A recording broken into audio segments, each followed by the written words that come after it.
Perkenalkan, kami dari kelompok 3. Pada kesempatan ini kami akan mempresentasikan hasil project based learning mata kuliah akuntansi keuangan lanjutan yang berjudul Studi Kasus Akuntansi Keuangan Lanjutan pada CV CMTN Elektronik.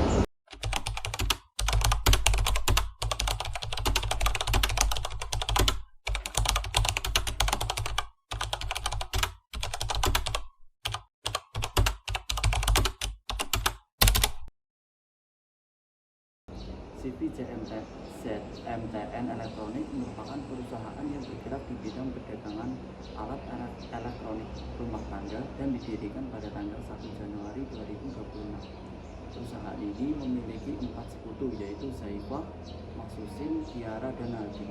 Selanjutnya akan dijelaskan mengenai pendirian persekutuan dan pembagian laba perusahaan.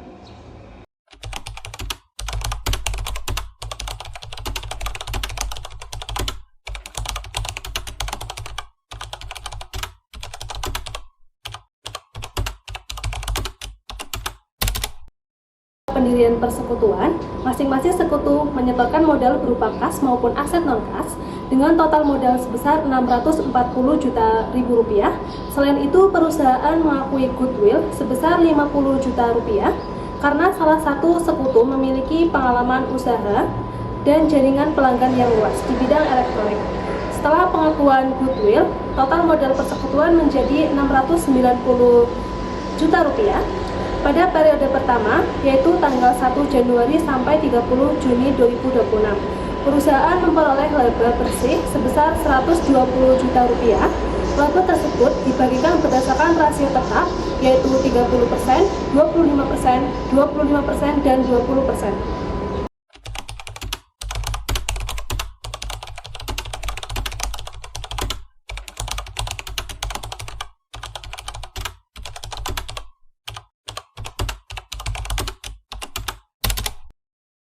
Dalam studi kasus ini terdapat 3 skenario likuidasi persekutuan. Skenario pertama adalah pengunduran diri salah satu sekutu. Modal sekutu yang keluar dibayarkan menggunakan kas perusahaan sehingga usaha tetap dapat dilanjutkan oleh sekutu yang tersisa. Yang kedua, skenario likuidasi sekaligus, yaitu seluruh aset dijual dalam satu tahap dan hasilnya dibagikan kepada para sekutu setelah memperhitungkan rugi likuidasi. Yang ketiga, likuidasi bertahap, yaitu aset dijual secara bertahap dan kas dibagikan secara bertahap kepada para sekutu. Selanjutnya, pada transaksi valuta asing CV CMTN Elektronik melakukan pembelian barang impor secara kredit sebesar Rp50 juta ketika utang dilunasi, nilai tukar dolar mengalami kenaikan sehingga perusahaan mengalami rugi selisih kurs sebesar Rp643.000. Rugi tersebut dicatat sebagai beban dalam laporan laba rugi perusahaan.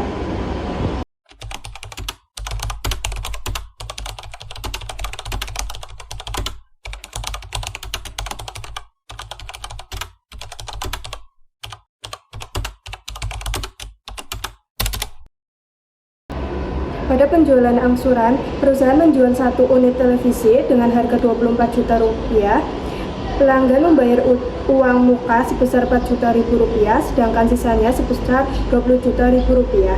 Dibayar selama 10 bulan dengan cicilan Rp2 juta setiap bulan. Selanjutnya, perusahaan juga melakukan penjualan konsinyasi dengan menitipkan 20 unit blender kepada toko Maju Jaya sebagai komisioner.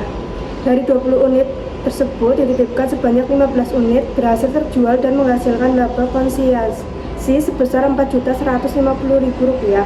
Selain itu, CV CMTN Elektronik memiliki kantor pusat di Purbalingga, kantor cabang di Purwokerto, dan agen penjualan di Banyumas. Dari transaksi yang dilakukan, kantor cabang memperoleh laba bersih sebesar Rp10 juta.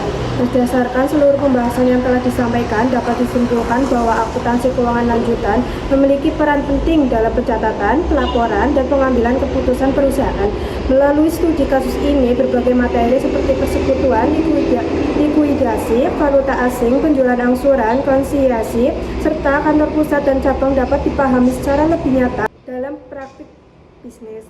Demikian presentasi dari kelompok kami. Terima kasih atas perhatiannya yang telah diberikan. Wassalamualaikum warahmatullahi wabarakatuh.